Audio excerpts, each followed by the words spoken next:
¿Qué pasa cuando la envidia, cuando la ambición, aparecen en el círculo más cercano de un líder?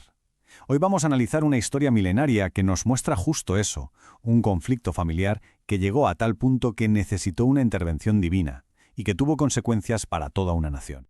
Y es que esta pregunta es el corazón de toda la historia. El contexto es antiguo, sí, pero la dinámica es universal.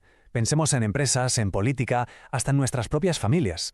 Un desafío al liderazgo desde dentro es probablemente una de las pruebas más duras que existen. Aquí lo interesante es que el conflicto no viene de un enemigo lejano, no, viene de dentro, de la propia familia. La queja que vamos a escuchar parece que tiene una razón, pero enseguida veremos que esa razón es solo la punta del iceberg, una excusa para una lucha de poder mucho más seria. Vamos a ver quién es quién en esta historia. No son unos cualquiera, ¿eh? Son la propia familia de Moisés. Por un lado, Miriam, una profetisa muy respetada, y a Aarón, el sumo sacerdote, nada menos que el líder religioso. O sea, los dos tienen un estatus enorme. Y luego está Moisés, su hermano, el líder supremo. La tensión casi se puede cortar.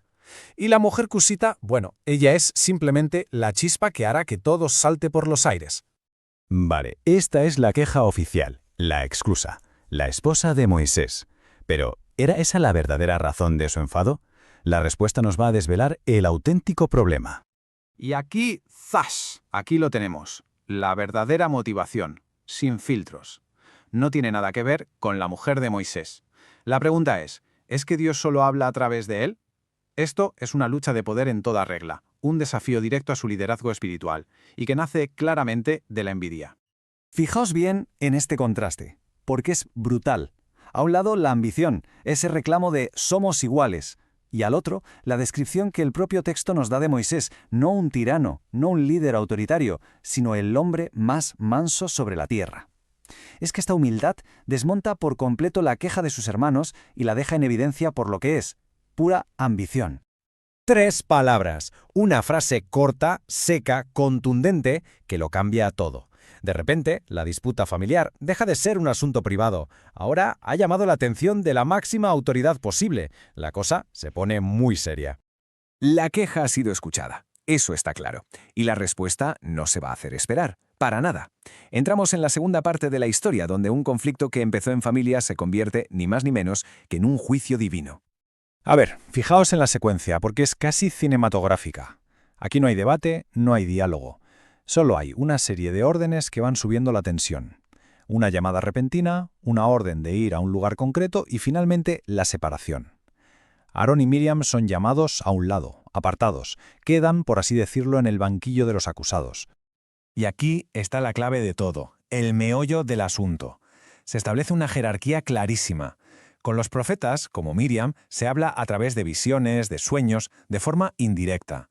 Pero con Moisés la comunicación es directa, cara a cara. No hay comparación posible. Su queja de «somos iguales» queda, completamente desmantelada. Esta pregunta retórica es la culminación de todo.